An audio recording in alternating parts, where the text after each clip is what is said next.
Bonsoir à tous. Ils quittent les amphithéâtres pour envahir le terrain politique stylo rouge. Pour corriger ce slogan, la politique aux politiciens, l'université aux universitaires. Ils abattent les cloisons pour faire parler et porter leur discours et ça fait tilt dans cette crise politique.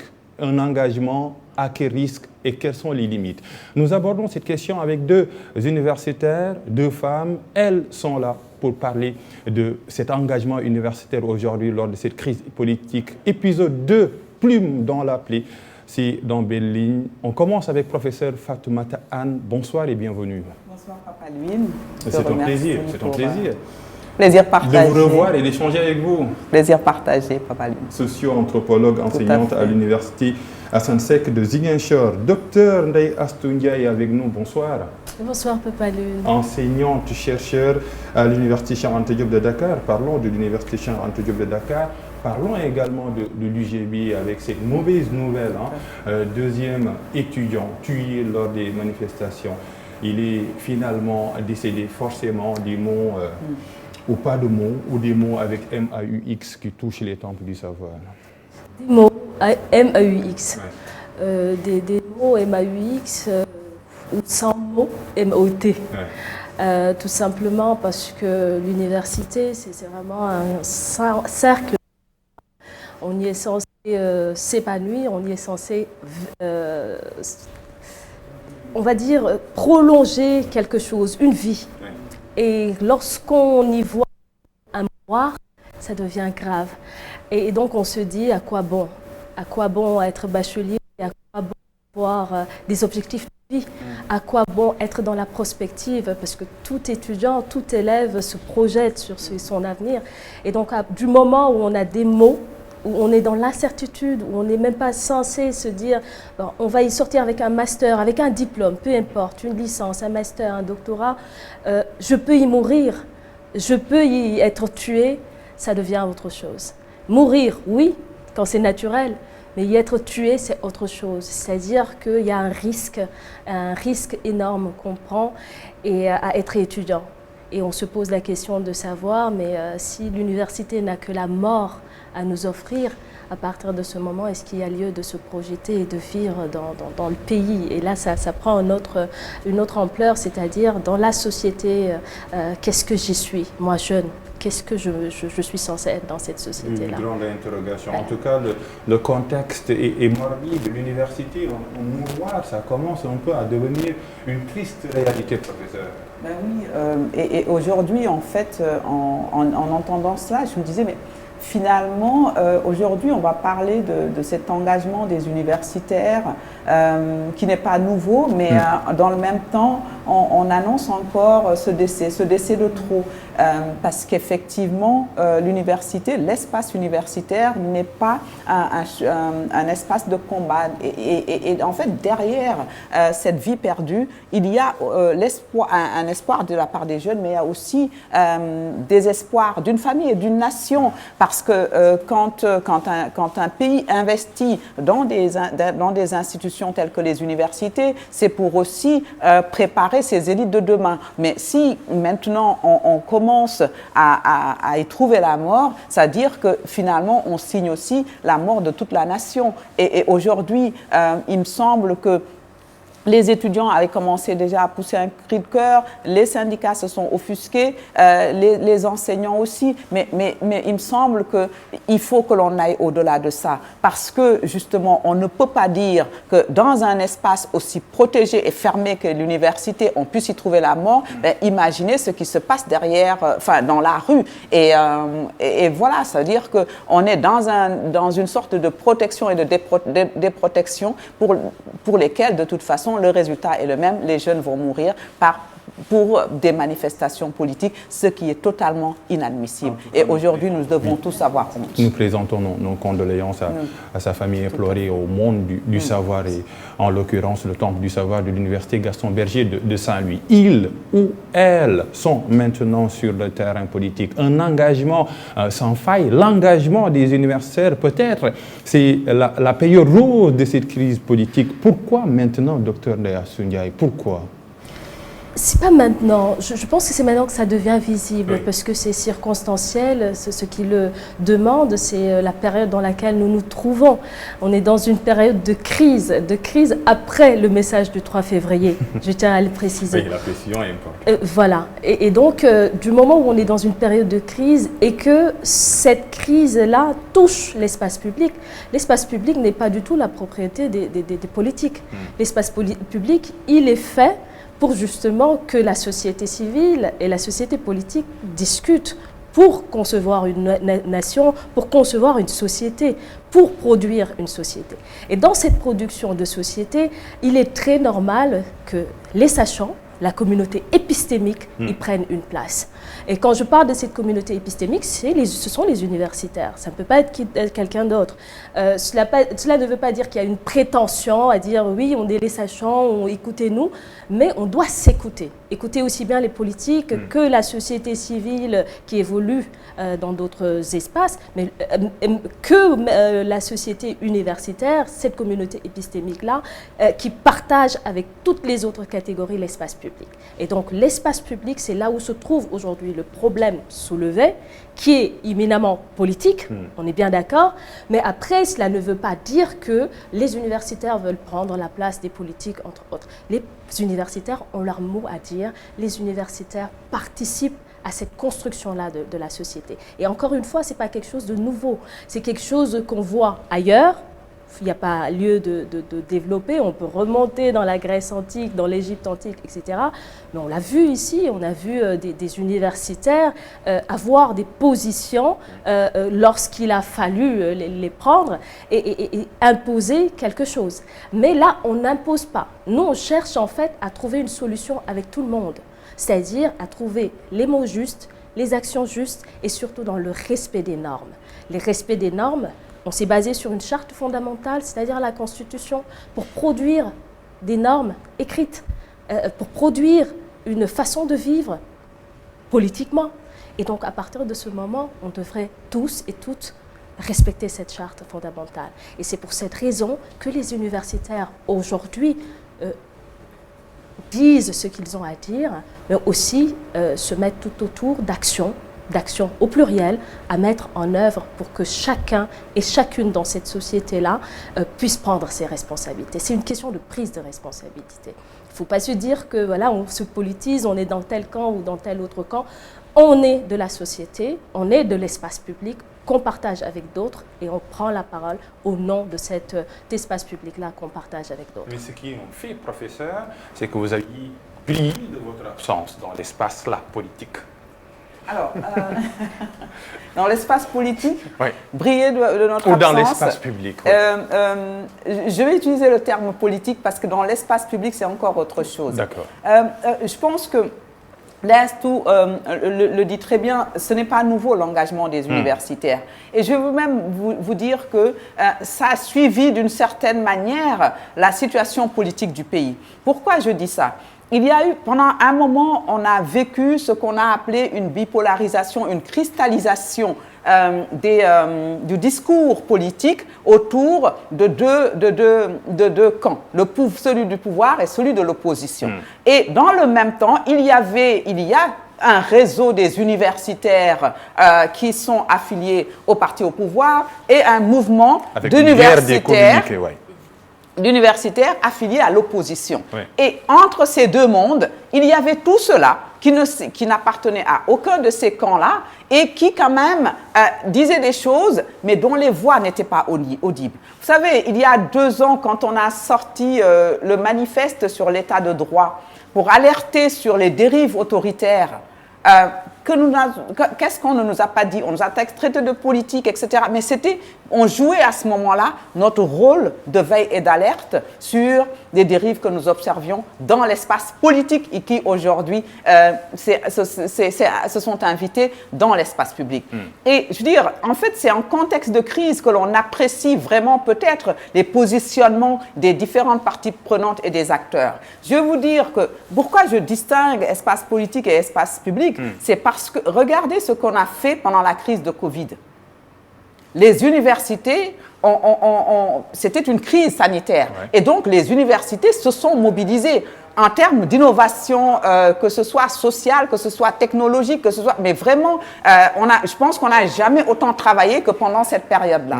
Et aujourd'hui, on est rattrapé par une autre crise qui est plus politique, mais et qui rejoint d'une certaine manière ce qui est au fondement d'une de nos missions, c'est-à-dire le service à la communauté. Mais c'est-à-dire que nous ne faisons rien que nous ne sachions faire. Maintenant, c'est-à-dire que l'espace public est tellement, comment dire, obstrué par le discours politique que toute autre forme d'engagement citoyen n'est ni audible ni visible. Et parce que quand vous allez...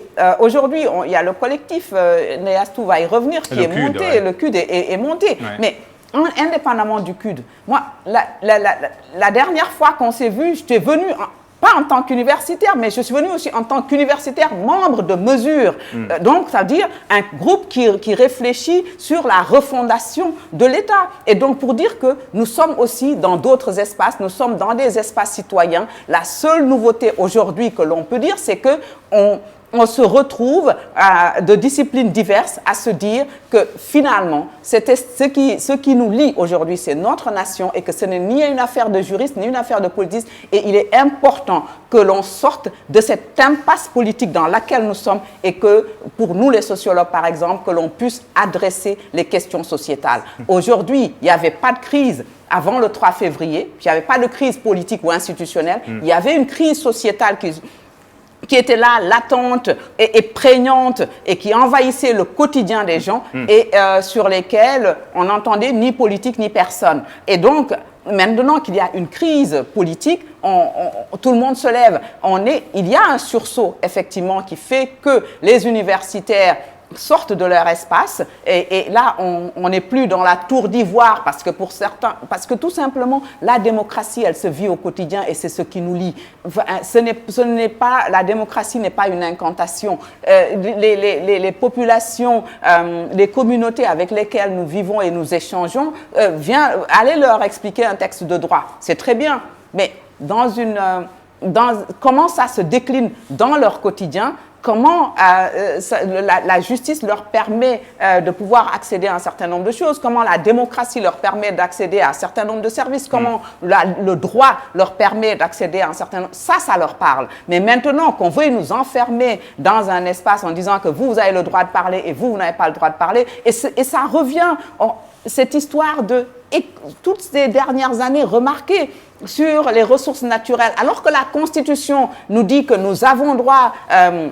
de surveillance de ce qui se passe sur la gestion des ressources. On nous dit, ah non, mais vous taisez-vous, vous ne savez pas de quoi on parle, il s'agit des ressources naturelles. Et c'est ressorti hier, quand par exemple la ministre des Affaires étrangères nous dit que la Constitution, pour la date à choisir, c'est une affaire de constitutionnalisme et de constitutionnalité. La ministre de la Justice. Oui, la ministre de l'Affaires étrangères et l'actuelle ministre de la Justice, excusez-moi. Mais, et là, c'est une manière de dire à tous ceux-là qui ne sont pas des constitutionnalistes, taisez-vous. Et même quand les constitutionnalistes parlent, on leur dit, ah mais non, mais vous avez des accointances avec un tel et un tel. Donc, on ne s'en sort pas. Mais aujourd'hui, on n'est plus dans ce débat-là. On est dans ce qui fait, qu'est-ce qui va nous sortir de cette impasse dans laquelle les politiques nous ont mis. En tout cas, j'insiste sur le retard. N'aviez-vous pas fait du surplace conséquence la qualité du débat public ou médiatique ou politique qui est quand même mièvre?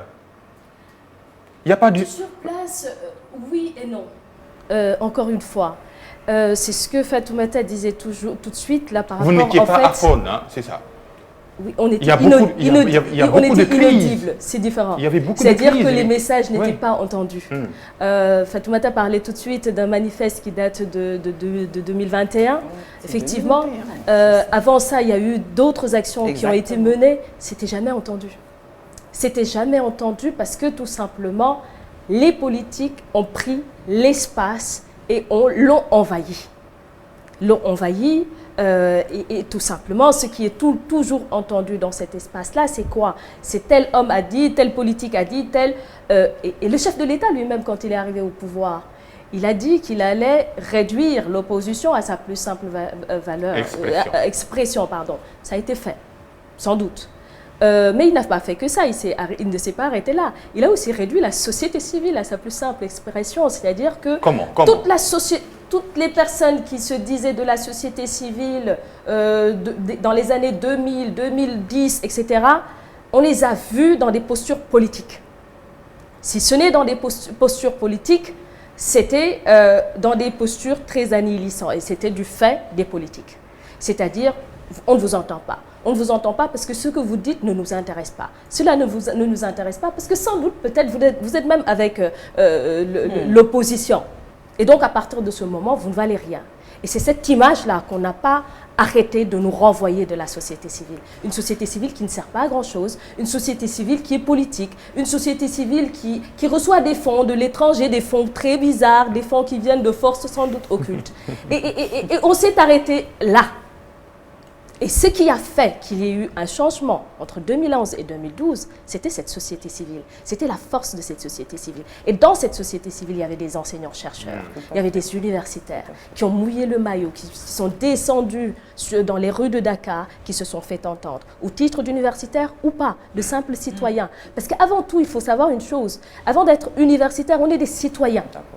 On est des citoyens, on n'est pas des parias, on n'est pas des extraterrestres, on ne sort pas de nulle part. On a des frères qui vivent ce que tout le monde vit, nous-mêmes nous vivons ce que tout le monde vit. Et donc, pourquoi nous dire, rangez-vous dans votre tour d'ivoire et taisez-vous?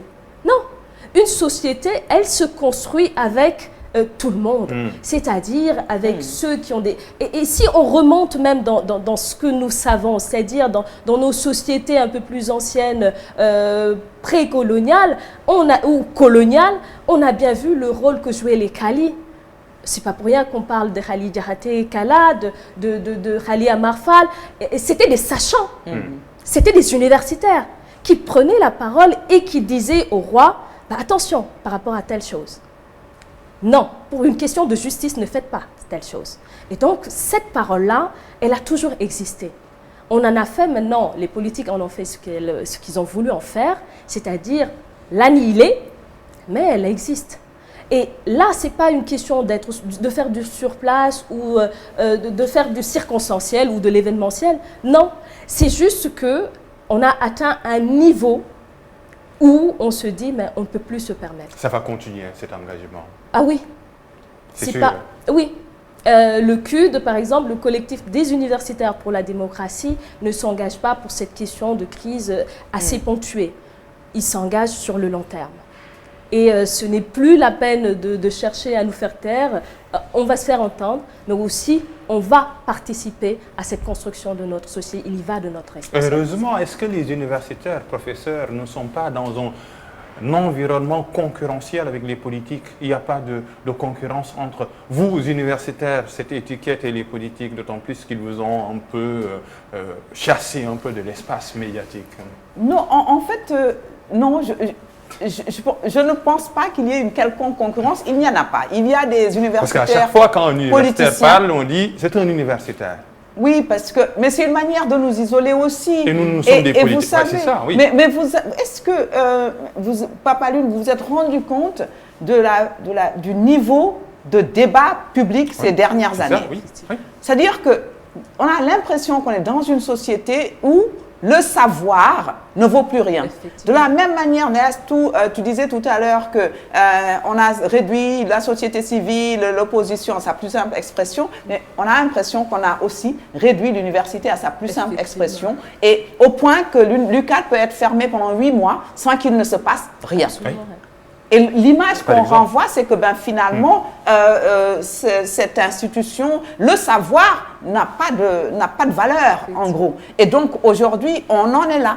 On en est là. Et donc, c'est peut-être pour ça qu'on va penser qu'il y a une concurrence entre le politique et l'universitaire, parce que finalement, l'universitaire, avec sa capacité d'adaptation, va venir retrouver le politique sur un autre champ, que ce soit celui de la société civile ou même celui de son champ, celui de la politique. On a des collègues qui ont des partis politiques aussi, et donc, de ce point de vue-là, ce n'est pas tant une concurrence, mais c'est de dire aussi, ce pays nous appartient aussi et on a droit à la parole. Mais ils essaient un peu de vous chasser de cet espace, les politiques. Oui. Ah oui. Il y a un discours. Arrêtez-vous dans les amphithéâtres, dans les etc. Oui, non, mais sauf qu'ils ne peuvent pas parce qu'aujourd'hui, regardez, que ce soit vraiment les grands moments de concertation, si je prends les assises ou la CNRI, mais quelle était la place des universitaires dans ces grandes concertations nationales qui sont allées jusqu'à proposer aujourd'hui des réformes constitutionnelles importantes et même des propositions qui sont en train d'être agitées aujourd'hui, comme cette histoire de cour constitutionnelle, etc., et qui a été déjà théorisée dans les assises nationales et dans la CNRI. Pour dire que, donc, ils ont beau vouloir nous chasser, nous sommes quand même là, parce que quand il s'agit de produire du savoir, une société ne peut pas marcher sans connaissance, et aujourd'hui, nous en sommes là. Par exemple, sur des questions très simples où on porte atteinte à des libertés et à des droits, notamment avec la coupure des données mobiles. Mais ils n'ont qu'à aller voir les universitaires, ils peuvent leur donner des moyens pour brouiller des sites, utiliser des capteurs sans pour autant léser la majorité de la population. Donc pour dire tout simplement que de toute façon, nous faisons partie de cette nation et nous allons jouer notre rôle pleinement. En tout cas, vous êtes là. Jusqu'où, personnellement ou collectivement, peut s'arrêter l'engagement universitaire sur la scène politique? Est-ce qu'il y a des limites?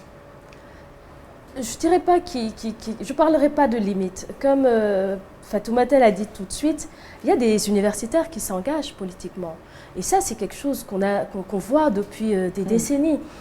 Si on parle de la LDMPT, on pense à Bachelet systématiquement. Les partis de gauche. Ouais. Ça ne l'a pas empêché d'être un grand professeur. Idem pour Iba Der Thiam, entre autres.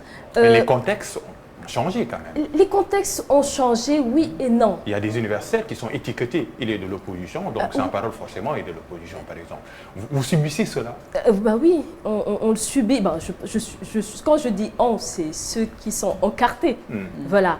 Et le subissent. Tout à l'heure, j'étais dans une réunion et on a parlé de quelques problèmes. Non, il faut en parler à tel collègue.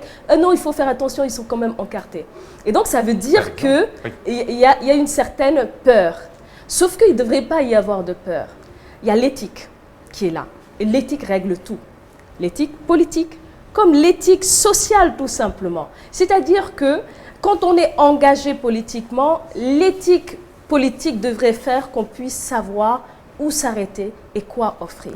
Et je pense que s'il y avait même assez d'éthique politique dans notre espace, on n'en serait pas là actuellement. Quand je parle d'éthique politique, c'est le respect de la parole donnée. C'est aussi l'objectivité s'agissant de l'universitaire. L'universitaire va se dire, bah oui, je suis encarté, je suis de la gauche, de la droite, du parti du pouvoir ou de l'opposition, peu importe. Mais là, il faudrait que je fasse quand même attention. En termes d'éthique, je ne peux pas me permettre de dire quelque chose que je décrirai la minute qui suit parce que je ne porte plus l'étiquette de l'universitaire, je suis politique. Non, à partir de ce moment, il faudrait faire attention sur qui on est d'abord. Qui on est d'abord, c'est-à-dire que je ne vais pas défendre le rouge parce que là, je suis une déesse tout politique. Non, je vais défendre le vert. Non, celle-là, on se perd. À un moment donné, on perd la jeunesse. Il faut être cohérent, c'est ça. Il faut être cohérent. C'est dire que on est de la gauche, c'est dire, la sociologue ne me démentira pas, on lit Bourdieu, on sait que c'est quelqu'un de la gauche, c'est un homme de la gauche qui parle. Ça ne l'empêche pas d'être ce qu'il est intrinsèquement, même s'il a eu à être critiqué, mais à être intrinsèquement un intellectuel. On peut en citer d'autres. De Tocqueville, Bentham, etc., sur la démocratie libérale, entre autres. Mais dans tous les cas, il y a eu cette éthique-là à respecter. Et cette éthique-là, avant d'être politique, elle est humaine, devrais-je dire. C'est dire qui on est. Et ça, c'est une société qui le sert. Quand une société nous dit non, c'est pas grave, on peut se permettre de faire ce qu'on veut, peu importe la façon dont on va faire pour trouver l'argent, on le trouvera. Quand on fait une fixette sur le matériel et qu'on oublie les fondamentaux, il ne faut pas non plus se dire non, on ne peut pas avoir une société pareille, on ne peut pas avoir des hommes politiques pareils. Ces hommes politiques sortent de nos sociétés. Comme les universitaires sortent aussi de cette société-là.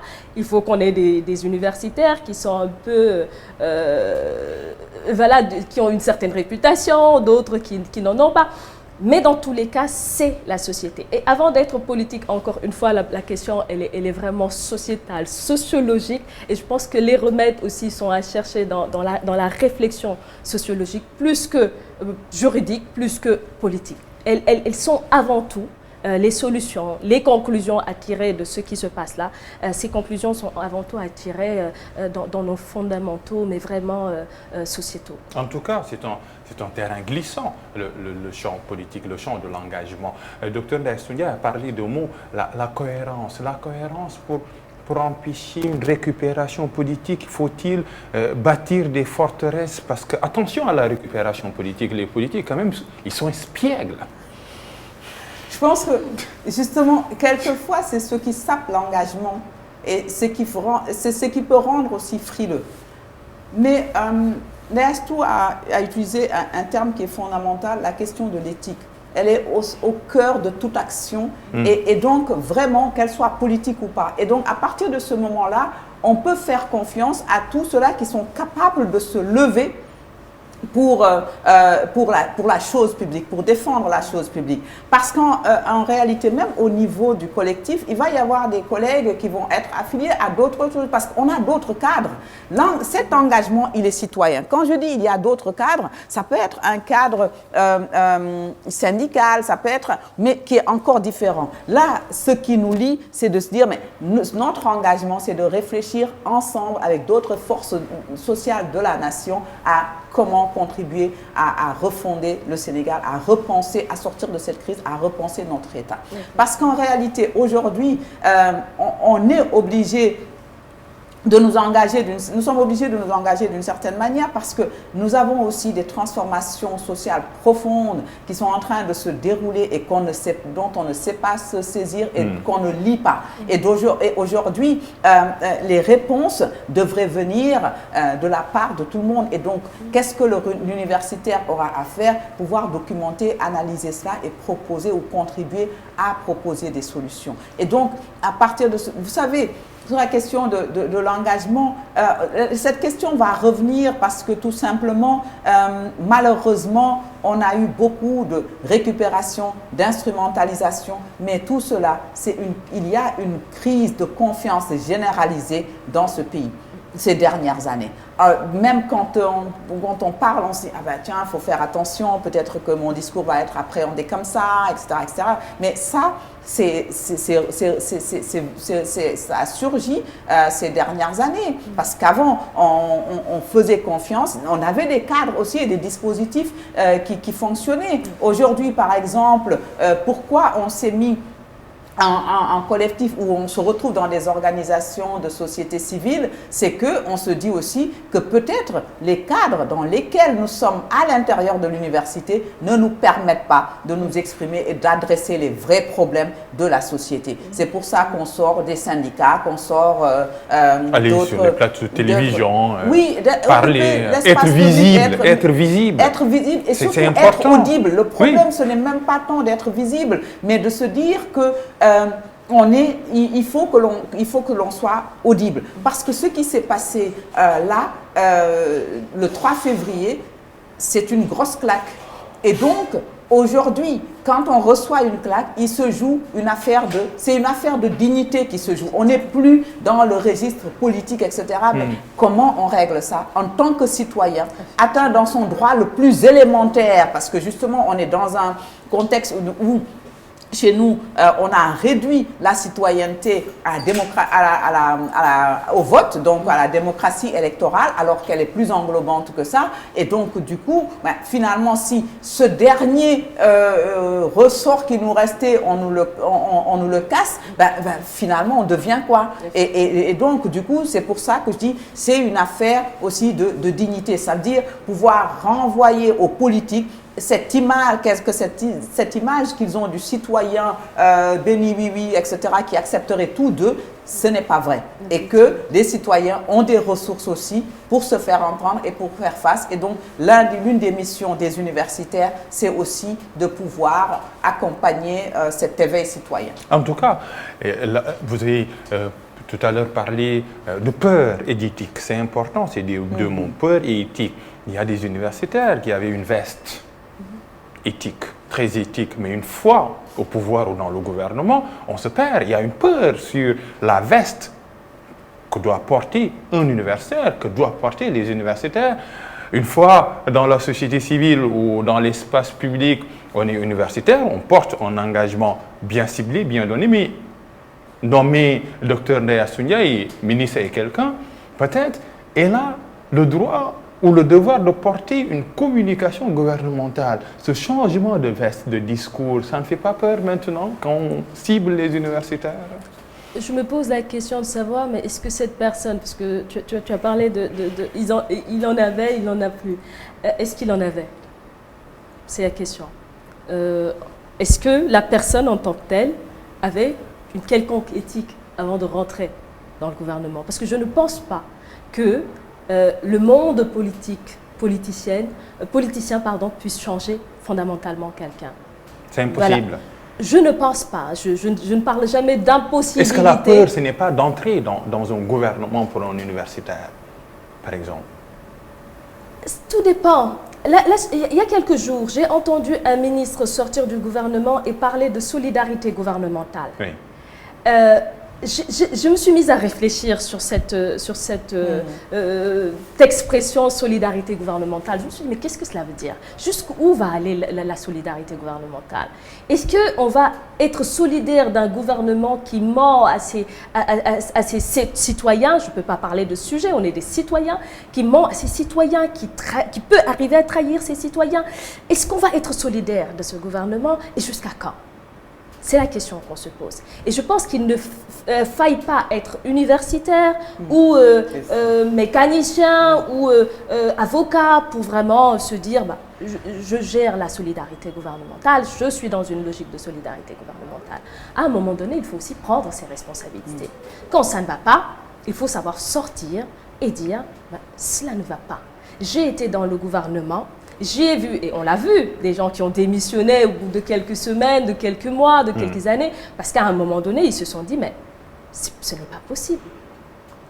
Je ne peux pas, la personne que je suis intrinsèquement ne me permet pas de rester dans cela. Parce que dans cette société-là, j'ai mes frères, j'ai mes sœurs, encore une fois, j'ai des étudiants à qui j'avais enseigné des choses, et je tiens à vraiment rester cette personne-là, à rester cet universitaire-là. C'est quoi? C'est de prendre ses responsabilités? Ah oui, c'est une prise de responsabilité. Avant tout, c'est une prise de responsabilité. C'est-à-dire démissionner quand je ne suis pas à l'aise? Ah oui, savoir démissionner quand on n'est pas à l'aise. Il y a un ami camerounais qui me disait « Hey, Africain ne sait pas ce que c'est que démission ». Mais il faudrait quand même qu'on arrive à concevoir cette notion de démission. Au-delà de cette notion, cette faculté de démissionner. Il faudrait qu'on l'incarne et qu'on le fasse à temps. C'est-à-dire, quand on ne s'y retrouve pas, qu'on puisse se dire « Stop, je m'en arrête là, parce que je ne peux pas ». Ce n'est pas une solidarité qui me lie, ce n'est pas... Non, il faut d'abord être... Quand on s'engage, on est solidaire à son peuple. C'est une façon de concevoir les choses. On s'engage pour un but, peu importe le peuple qu'on cible. On s'engage pour la lutte des droits des enfants, pour la lutte des droits des femmes. On s'engage auprès de ces gens-là. Qu'on soit dans le gouvernement, qu'on soit à un niveau supérieur, au niveau international, quand certains droits ne nous parlent pas, il faut savoir dire stop, ces droits-là ne me parlent pas. À un niveau supérieur de l'État. Et donc, on ne peut pas venir aujourd'hui nous dire, oui, par exemple, tu parlais tout à l'heure de menaces, vous menacez un peu les politiques. Non, on prend ce qui nous revient. Et je peux même dire de facto, mais aussi de droit.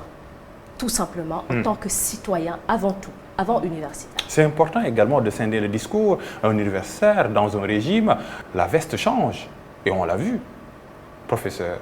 on a vu que pour certains, que la veste changeait, mais pour d'autres, les vestes n'ont pas changé.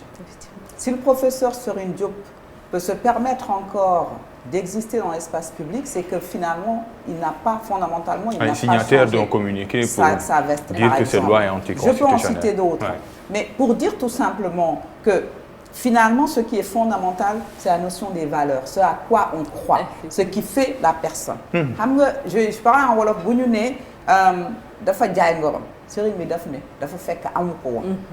Et c'est ça, en fait, c'est un système, un socle de valeurs qui fait l'engagement. On adhère, quand on s'engage dans quelque chose, c'est qu'on adhère ou on croit à un certain nombre de valeurs. Maintenant, quand on n'y croit plus, ben, on arrête de se réclamer universitaire ou ce que vous voulez, mais on n'est plus universitaire parce que justement, on n'en a ni l'éthique, on n'en a plus la culture, on n'en a plus l'étoffe. Et donc, à partir de ce moment-là, on peut se qualifier comme autre chose, que ce soit... Est-ce facile d'avoir ce devoir d'ingratitude, vu le contexte aujourd'hui, de dire non, je prends mes bagages Encore plus dans nos pays, parce qu'aujourd'hui, les enjeux sociétaux sont les enjeux sociétaux sont tels que le devoir d'ingratitude doit s'exercer encore plus.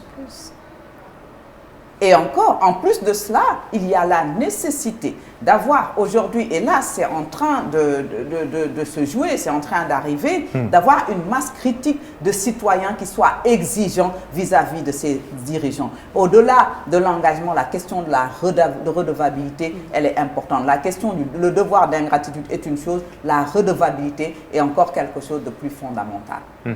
C'est important également de peser le poids de la parole universitaire, c'est est-ce qu'elle est toujours forte aujourd'hui dans l'espace public? Est-ce qu'on vous écoute?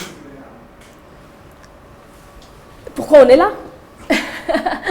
Je pense qu'on est écouté dans la mesure où, en tout cas à chaque fois qu'il y a un manifeste qui sort, il y a un texte, il y a une conférence de presse, il y a des choses en fait qui se font. Qui sont visibles ou pas visibles, mais il y a des choses qui se font et qui font avancer justement la cause pour laquelle les universitaires veulent se faire entendre. Et encore une fois, ce n'est pas une question d'être forcément visible, c'est une participation. C'est une participation. Elle pèse. Cette participation, elle pèse. Ah oui, ou en tout cas, elle va peser. Mais pour l'heure, elle pèse. Et elle va peser encore plus si on veut, en tout cas, construire une société digne de ce nom, mais aussi un État et une République digne de ce nom. Aujourd'hui, toutes les républiques qui se respectent, tous les États qui se respectent, écoutent leurs universitaires et par tous les moyens. Il faut juste prendre l'exemple d'une politique publique. La politique publique aujourd'hui, elle n'est pas pensée seulement par le politique. La politique publique, elle est d'abord pensée par une communauté épistémique, par une société civile, par ce qu'on appelle des experts, c'est-à-dire des professionnels qui sont là, qui ont tout à gagner, tout à perdre, par l'autorité publique, mais aussi par une assemblée nationale, mais une assemblée qui est un parlement qui vit. Et donc, c'est toute cette synergie-là qui permet à une politique publique d'éclore et de faire sens. Toutes les sociétés aujourd'hui qui se respectent ne peuvent pas se passer de ces catégories-là pour construire quelque chose. Et bien entendu, de manière encore plus profonde pour construire une société. Fatoumata parlait tout à l'heure de valeurs. Les valeurs sont fondamentales. Quand je parle de valeurs, très souvent, il y en a qui me disent « mais de quelles valeurs parles-tu » Mais il y a des choses qui sont nôtres, qui sont vraiment... quand elle parle de Ngor, le Sénégalais sait ce que c'est, le Ngor. On ne peut pas s'en passer. Et je pense qu'aujourd'hui, au-delà du fait qu'on ait un texte, peu importe, c'est un texte qu'on peut critiquer, je parle de la Constitution, c'est un texte qui ne parle pas à la majorité peut-être de la population, parce que essentiellement écrite en français, il y a eu après une traduction en wolof qui avait été faite dans le temps, notamment par une universitaire dont on salue, qui est toujours là et qu'on salue d'ailleurs. Et donc, à partir de ce moment, on est à même de se poser la question, mais est-ce que ce texte-là nous parle ? Et pour savoir si ce texte nous parle au reste de la société, on ne peut pas se passer, je dis encore une fois, des universitaires. Je ne parle pas foncièrement des constitutionnalistes, des juristes en général. Mais aujourd'hui, lorsqu'on pense par exemple une cour constitutionnelle, c'est une cour constitutionnelle qui devrait être hétérogène, qui devrait être constituée de sociologues, de philosophes, de médecins. Parce qu'encore une fois, on oublie cette partie-là de la crise par exemple de l'université. Aujourd'hui, on a fermé l'université pendant 8 mois. Ouais. Il y a des étudiants en médecine qui ne font pas de stage, qui sont dans leur village. Ouais. Et un médecin qui ne pratique pas, c'est un médecin qui perd la main. Ouais. Que va être notre médecine dans quelques années, dans quelques mois? Est-ce qu'on aura encore à se dire, mais qui va me soigner? Et ceux qui sont là, c'est-à-dire les étudiants qui viennent d'ailleurs, de pays limitrophes ou du Maghreb, on en voit beaucoup, ils sont en train de faire stage par contre, parce qu'ils ont des logements à Dakar. Et ils rentrent chez eux quand ils finissent très souvent. Donc ils nous laissent avec ce que je ne veux pas dire. C'est nous qui en subissons les conséquences. Et ce sont des crises comme ça, on pense que ça touche l'université, ça touche le droit, ça touche... Non, c'est profond, c'est très profond. Et il faudrait aujourd'hui qu'on prenne au sérieux cette partie-là de la société, c'est-à-dire le monde universitaire avec tout ce qu'elle offre. Est-ce que le combat ne commence-t-il pas dans les universités, dans les temples du savoir, aider les étudiants à s'engager politiquement, hein, rompre avec la violence dans les temples du savoir, parler de la politique, hein, savoir ce qu'est le militantisme, parler des idéologies? Est-ce que le combat ne commence pas dans le cercle universitaire, hein, si on prend un peu des cercles concentriques? Mais ça a déjà, en fait, ça a commencé là. Quand on voit l'histoire politique du Sénégal, on ne peut pas y déduire la part d'engagement des... oui, on l'a vu, mais il y a des événements comme 1968, on parle un peu des 68 ans, etc. Mais Blondin, comment on parle aujourd'hui de la politique dans les universités, ça fait peur. Oui. Par contre, ce qui s'est passé, c'est qu'à un moment, les universitaires se sont peut-être concentrés dans la recherche et les enseignements et ont laissé les politiques envahir l'espace universitaire. Oui, exactement, oui. Parce qu'en fait, il est vrai que les partis de gauche étaient à l'université bien représentés et animaient le débat politique et public dans l'espace universitaire. Mais en fait, à partir du moment où toutes les chapelles politiques ont commencé à avoir des sortes de jeunesse de tel parti, jeunesse politique, jeunesse... Ça s'est retrouvé particulièrement d'abord dans l'espace social et ensuite a envahi les syndicats d'étudiants. Et là, c'est vrai que les universitaires n'ont pas su répondre, n'ont pas su prendre en charge ces questions-là. Parce que, et d'ailleurs, ironie du sort, aujourd'hui, ce sont ces mêmes-là qui sont responsables de partis politiques. Je salue mon ami Déthié Diouf, voilà, les Doudou Sidibé, etc., de cette génération-là. On a vu Toussaint Manga. Et voilà, et plus tard, Toussaint Manga et autres. Mais pour dire tout simplement, à partir de ce moment, enfin, quand tout ça s'est passé, dans ces moments-là, on en avait fait une affaire d'étudiants.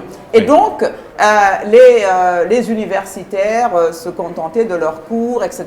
Et donc, ce qui se passait, c'était des amicales qui se renouvelaient avec beaucoup de violence. Et puis après, c'était tout. Et c'est là où je pense qu'on a raté le coche.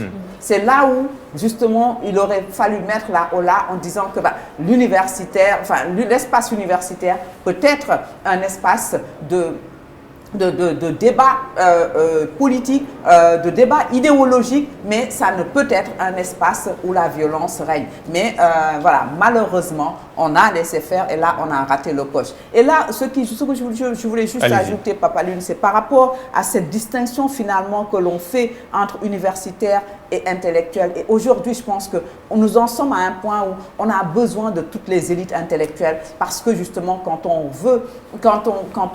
se rend compte de ce qui se passe dans notre espace, la manière dont nos sociétés évoluent, il y a une déconnexion profonde entre ceux qui se disent politiques, ceux qui se disent universitaires perchés et les autres. Et donc, alors que quand on voit ce qui se fait dans les secteurs qualifiés d'informels, de parallèles, etc., comment les universitaires peuvent se saisir de ces mouvements-là pour pouvoir aider à des propositions qui permettraient de construire et de faire nation. Je parlais tout à l'heure d'un travail interne. Il le faut dans les temples du savoir pour parler politique, mais parler politique autrement dans les temples du savoir. Le travail commence d'ailleurs dans les universités ou d'abord dans les universités. Oui, c'est ce que Fatoumata disait tout de suite. Je pense que déjà dans l'espace universitaire, je parle pour Anta Diop que je maîtrise davantage, où on voit les amicales, après on a les syndicats d'enseignants, des enseignants qui se disent ne pas être dans des syndicats, parce qu'il y en a. Et puis on a l'administration. Donc c'est vraiment très sectionné. Alors qu'on forme un tout et on partage un espace. On devrait avoir, nous, enseignants, notre mot à dire sur les amicales. Ouais. Ça peut être critiquable. Mais je pense qu'aujourd'hui, les amicales produisent ont parfois une certaine mainmise de l'espace universitaire. Quand il y a l'élection des amicales, on ne fait pas cours. Ouais. Voilà, je n'ai jamais compris cela. On ne fait pas cours, on arrête une journée, 2 journées, parfois plus, parce que tout simplement, c'est l'élection des amicales. Basée sur quoi? Parfois sur des positions très politiques et très politiciennes. Donc, rien à voir avec l'idéologie, ce sont vraiment des intérêts matériels qui peut donner des questions de pouvoir, qui peut donner plus de chambres, qui peut en attribuer. Et je pense qu'aujourd'hui, on ne peut pas continuer de cette manière-là à voir les amicales. Les amicales doivent évoluer, avoir un statut de syndicat d'étudiants. Ailleurs, on peut voir des syndicats de gauche d'étudiants, des syndicats de droite. Mais la question, c'est toujours le pouvoir, mais ça ne se tient pas à qui a plus de tickets de resto, qui peut attribuer des chambres. Là, c'est aberrant. On en arrive à ne pas être sur la question du mérite, mais la question de pour qui tu roules. Oui. Et c'est dangereux quand on rentre dans un espace universitaire. Quand on en arrive aux enseignants, ils se disent ça ne nous intéresse pas. On ne s'occupe pas d'eux. Si on ne fait pas cours, on rentre chez nous. Non, on devrait réfléchir sur comment aujourd'hui cohabiter dans le monde universitaire et y produire ensemble du savoir. Peu importe comment on va le faire, mais il faudrait qu'on se réunisse et savoir comment on va produire du savoir. Parce que c'est avant tout un espace de savoir. Et en termes de démocratie, c'est là où ça commence aussi. À se dire, soyez libre d'être de gauche, de droite, du centre, ou pas politique du tout. Soyez autre chose dans votre tête, mais faites-le et assumez-le. Faites-le et pas dans la violence. On peut discuter. On peut être de gauche, on peut être de la droite, discuter. C'est comme ça que ça marchait dans l'université. Tout à fait. Ce sont des discussions qu'on avait dans les années 68 dont tu parles. C'était des discussions très bouillantes. Des gens se giflaient, se jetaient des chaises, etc. Mais peu importe, on arrivait après à une évolution. C'est-à-dire qu'il n'y avait pas le statu quo, il n'y avait pas une violence qui submergeait tout l'espace universitaire. Après, on revenait à une situation qui évoluait vers quelque chose, à des pensées, à des manifestes, à des écrits qui aujourd'hui, si on s'intéresse à la politique, nourrissent, nous, notre âme. Quand on lit certains manifestes des années 60, 70, c'est du bonheur. Et ça avait un poids. Et on se dit encore qu'il y a un changement de société. Parce que ces manifestes-là, le poids que ça avait, je ne suis pas très sûre que nous, nos manifestes vont avoir ce même poids dans quelques années. Si on en reste là, si on ne règle pas le problème, on devrait régler le problème. On devrait aujourd'hui faire de telle sorte, parce qu'on est quand même dans une société africaine. L'Afrique, elle est connue pour être inclusive. C'est-à-dire, il y a ce que Elias appelle l'interdépendance. On est tous et toutes interdépendants. Et on doit jouer de cette interdépendance-là pour construire quelque chose. Vouloir une société, qu'est-ce qu'on veut? Et penser la société qu'on veut, ça commence avec les universitaires, avec les non-universitaires, avec le maçon, le vendeur de poissons. Qu'est-ce que vous voulez? Qu'on les écoute. Après, on ne peut pas penser un monde et se dire non, je me défais de l'élite, etc. Il y a forcément une élite qui sort, mais participons à construire des choses ensemble. C'est sortir des amphithéâtres, c'est proposer quelque chose de plus inclusif, de plus ouvert, oui. c'est ça. Mais oui, tout à fait, tout à fait. Je pense que effectivement sur cette question de l'interdépendance, il y a deux notions qui sont centrales, la question de la compétence et la question de la connaissance. Et donc de ce point de vue-là, on est, non, je ne voudrais pas faire un cours en amphi. Donc pour dire tout simplement que justement sortir des amphis, mais ça se fait, mais c'est ça que l'on ne voit pas. Tu vois, par exemple, Léa, tu parlais tout à l'heure des politiques publiques, notamment aujourd'hui on a un grand problème sur la malnutrition. Du cadre rural, il y a un collègue qui a un champ au niveau de l'Institut de pédiatrie sociale, et, un verger, pardon, et qui produit pour que les enfants qui viennent à l'Institut de pédiatrie sociale puissent être mieux nourris. Mais ça, personne n'en parle. Ça, c'est de l'engagement citoyen. Il peut aussi apprendre, et de là, de cette posture, il peut aussi diffuser un savoir à tous ceux qui sont autour sur des questions très simples de citoyenneté, de démocratie, où on va sortir des grandes théories pour expliquer tout simplement les choses aux citoyens dans un langage accessible et qui puisse être vulgarisé et assimilé par tout le monde. Et ça, je pense que cet épisode nous a permis au moins cela, c'est-à-dire que finalement, on a commencé à parler le même langage que les citoyens. Parce que même les médias ont peu peur de la parole universitaire. En tant que citoyen. Et donc aujourd'hui, tout ce travail d'appropriation des textes juridiques, des lois, des droits est quand même à l'honneur des universitaires, des sachants et des élites intellectuelles de manière générale de ce pays. Vivement cette révolution. En tout cas, merci beaucoup, professeur, d'être là. Ça fait un plaisir. Plaisir partagé, docteur. Merci beaucoup d'être là pour ces échanges. Merci beaucoup. Et puis surtout, si tu me le permets, un dernier mot au nom du collectif des universitaires pour la démocratie. Vraiment vivement que le calme revienne dans ce pays.